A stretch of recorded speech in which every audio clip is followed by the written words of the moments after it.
Hello, I'm Ryan Watson. I am a partner here at Upsourced, and I am your host of Escaping Busy Season. This is a new podcast here at Upsourced that's focused less on our clients and more on potential team members. I wear a lot of hats here at the firm, but the one I probably spend the most time on is recruiting. And so I spend a giant chunk of my week talking to potential future team members. These are people who work in public accounting, Big Four audit, and I get to hear from them about what do they like about their jobs, what do they not like about their jobs, what are they thinking about doing next, what do they think is possible to do next. And I would say the most common thing I hear from these people is, man, I really like how dynamic Big Four or how dynamic public accounting is. I like learning new things. I like taking on new challenges. I like being surrounded by smart team members. I like that my career trajectory is really steep, but man, I don't love busy season. I'm not married to audit, but I don't know what to do because I can't imagine leaving, public accounting and going in internal audit or going in some corporate accounting and finance department and just having my months defined by the same month-end close, month in and month out. What do I do? And I have so much empathy for this because this is exactly how I felt when I worked in public accounting. I worked at Deloitte as an auditor, and when I was trying to leave, I felt boxed in by the same few options that everybody else followed. The reality, though, is there are more options out there. Obviously, Upsourced is one of them, but it's one of many. And so in an attempt to try to give people in this situation inspiration for what is possible, I wanted to host a series of conversations. Conversations, yes, with people who do work with us, but that will give you a feel for these are people who were sitting in your shoes that had the same sort of hopes and worries and desires and whatever else. And you can get a sense for what they believed was possible, what they found on the other side, and what they would tell their former self if they had the opportunity. And hopefully this will inspire folks, if not to come work for a place like us, at least to lift your head and broaden what you think is possible, because there's more out there for you than just the same corporate accounting, corporate finance, internal audit jobs that you see your colleagues leaving Big Four to go pursue. There's more out there for you. So with that, here's my first conversation with a controller at our team, Julia Brown. So I guess first, let me just, before you came to us, what were you doing?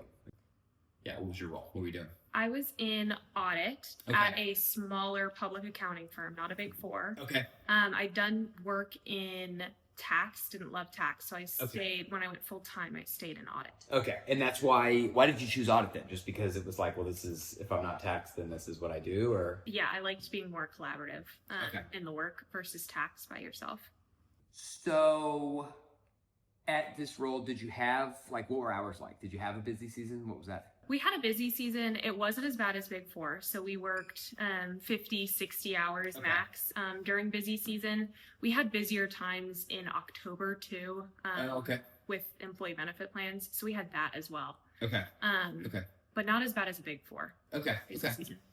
Can you think of like your worst busy season moment, or the time you remember thinking like, oh my gosh, this is a lot?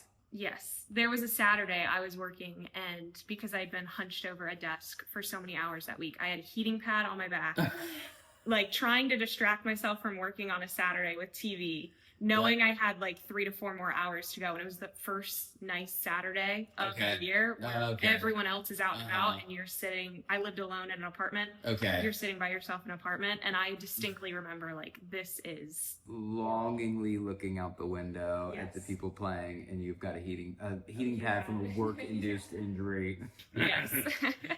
So was that it, or at what point did you realize enough is enough? I gotta do something else? It was probably, it was about a year later where I finally was this is too much.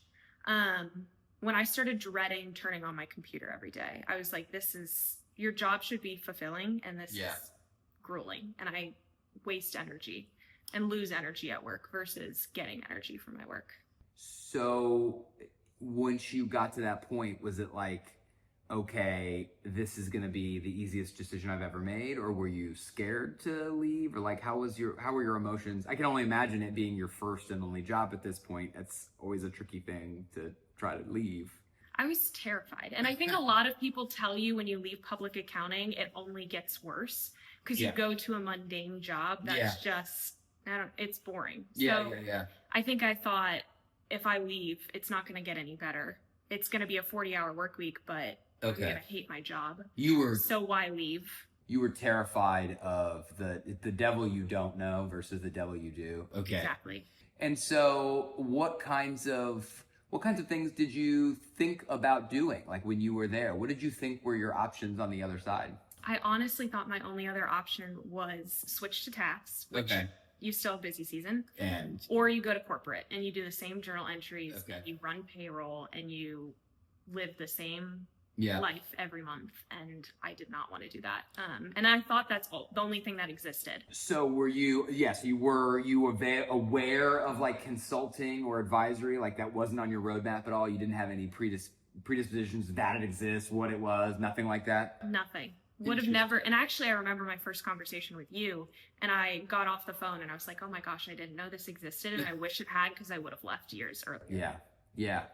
So now that you've done it, well, first of all, I guess maybe it would be hard to say there was something surprising because you didn't have any expectations coming in. But what was the most surprising thing about this job on the other side of having taken it? I guess that I could enjoy work in accounting and like still be able to do accounting and like my job.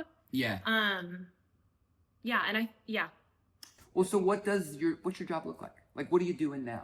The day-to-day is way more collaborative. I'm on the call with clients. I'm on the call with the team. My job is way more like fulfilling. I'm actually helping people. I thought audit was like fulfilling because you were in advisory kind of. And then I actually now am in a consulting advisory role where it's like, that's nothing like it. You're actually helping people and you're running people's helping them run their small businesses. So the day every day is different, but it's significantly more exciting than what I was at. And what are these business owners looking to you to help them with? Like, what are you doing for them? It can be as small as, hey, we're running out of cash. How can we figure out how to make payroll? Or it can be as big as, we've sustained profits for several months now. And what can we do with the money? How can we invest this back into the team? How can we invest it to grow our company? Even like, hey, when do we need to hire? So there's a lot that goes into my day-to-day when it comes, like my advisory looks different every single day with what clients are looking for. It really depends on what their specific issues are in that moment. And is that exciting to you? Like, do you enjoy the variety, or what is the most exciting for you? The most exciting, and this, I didn't think I was going to like this when I was thinking about making the switch, was presenting and talking to clients. Coming from audit, like I started to present more on calls and I was leading a lot of my calls with the clients, but I didn't think I was going to like talking in front of clients and working with them. And now it's one of my favorite things, is to be able to sit in front of them and have like a true discussion with them. So can it sounds like your clients rely on you for quite a bit and you're talking to them or advising them, frequently, and that is an exciting part of the job. Can you think about any time where you've been the proudest, or the moment that you feel like you've added the most value? Or what do you look back on so far and think, I feel really proud about that? It was actually a few weeks ago. We had just onboarded a new client and we were only a few weeks into the engagement, and they gave us a really high compliment and told our team, we're so glad that we made the choice with you all. And we feel like we've made the right choice, because obviously there's a lot of different choices they can end up with. And to just have that impact on a client a few weeks into the engagement, and you're like, oh my gosh, what I'm doing actually pays off. That's cool. It's rare to get that validation so fast, right? It's hard for it to be clear so quickly. That's cool. All right, then. So it sounds like it sounds like you're in a better place than you were, right? Hunched over, longingly watching the people playing outside. What if you had to give any advice? I mean, outside of, hey, go work at this place, or maybe that is the advice. But if you had to give any advice to your former public accountant self, like what would you tell her? I think a lot of people will tell you it's career suicide to leave public accounting before a certain spot. Yeah. And I wish I could go back to tell myself that that's not the case. Yeah. And there is a place out there that values what you enjoy to do. Yeah. Some people love public accounting. Some people love Yep. audit, tax, Yep. corporate. But if you don't, like, there is something out there. And I Yeah. wish I could tell myself that, because like I said, I would have made the change years sooner. Awesome. Cool. Well, thank you for sharing all this. I really appreciate that, Julie. Awesome.